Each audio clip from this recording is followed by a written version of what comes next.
These are the Captain Awesome books. Captain Awesome books are a relatively forgotten book series by the authors Stan Kirby and illustrated by George O'Connor. But I could not find anything on Stan Kirby.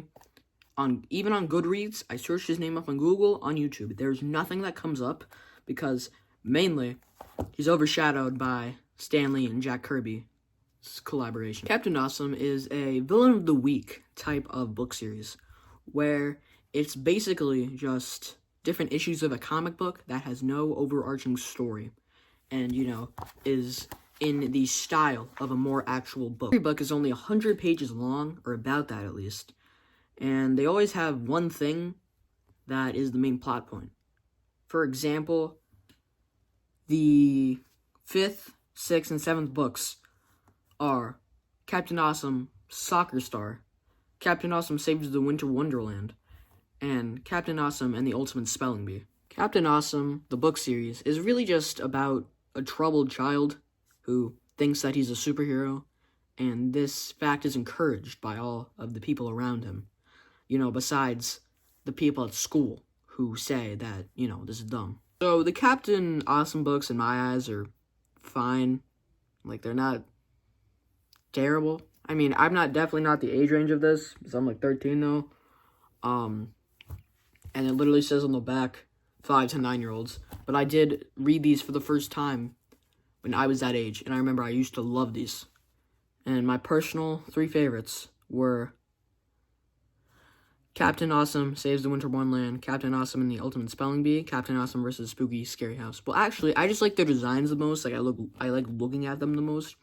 My actual favorite was Captain Awesome Goes to Superhero Camp. Because in Captain Awesome Goes to Superhero Camp, they actually tell a new story instead of it being the same as you can see here. Captain Awesome to the rescue, Captain Awesome and the new kid, takes a dive, Soccer Star, Saves the Winter Wonderland, Ultimate Spelling Bee, Spooky Scary House, Gets Crushed, Missing Elephants, Evil Babysitter, Gets a Hole in One, The Easter Egg Bandit, Goes to Superhero Camp, and the Mummy's Treasure. Versus the Sinister Substitute Teacher, Captain Awesome made Super Dude, Captain Awesome has the best snow day ever, question mark for some reason, Captain Awesome takes flight, Captain Awesome for President, Captain Awesome and the Trap Door. So these books are, as I said before, villain of the week stories. That's their type of thing, where the author just picked a random thing for Captain Awesome to do and then wrote a 100-page book about it. So this is Captain Awesome Goes to Superhero Camp, which is my personal favorite book in the series. And I think that's mainly because they introduce a lot of new characters in this book. Well, I should probably say, so that's Captain Awesome, and that's Turbo, his hamster, from what I remember. And I just really like the design of this cover and everything. And the book, it's about Captain Awesome going to superhero camp, and there's just a whole bunch of new characters. It's honestly probably the highlight of the series, but then we go from issue 14 to issue 15, which is Captain Awesome and the Mummy's Treasure, and then we just go back to Villain of the Week type of books. Also, this is kind of unrelated, but there was a group of people who made a trailer for the second book, which I know I had, but I think I lost it when I moved. And so it's for the second book, and I'll show it now.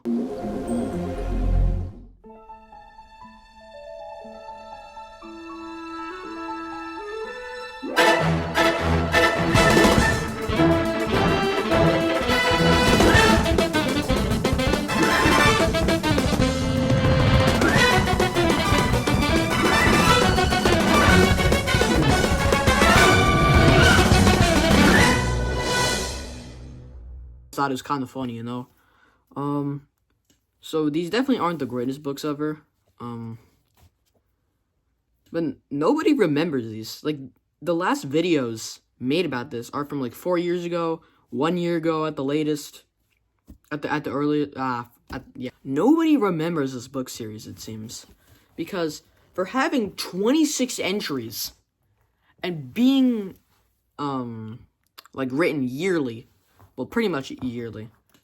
It's a pretty unknown series on it, actually, because most of the videos on it are about the first book, and they're from 4 years ago, and they're all reviews of the book. And I just think it's kind of weird, because I think this might just be a passion project for the writer. But I don't know, because the guy who they claim illustrated this does more like fantasy work, which is just kind of weird, you know. Just kind of unrelated. I've seen some of his work, though. It was pretty good. So, as I looked on YouTube for reviews and, what's people's consensus on these book series, I realized that all the channels I was looking at were graveyards. They hadn't uploaded in 1, 2, 6 years, and it just felt kind of wrong to be there.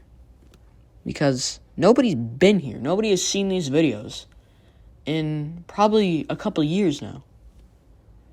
And a good amount of them were teachers reading from this book. And it just feels like you're not supposed to be there in this graveyard looking at all the tombstones.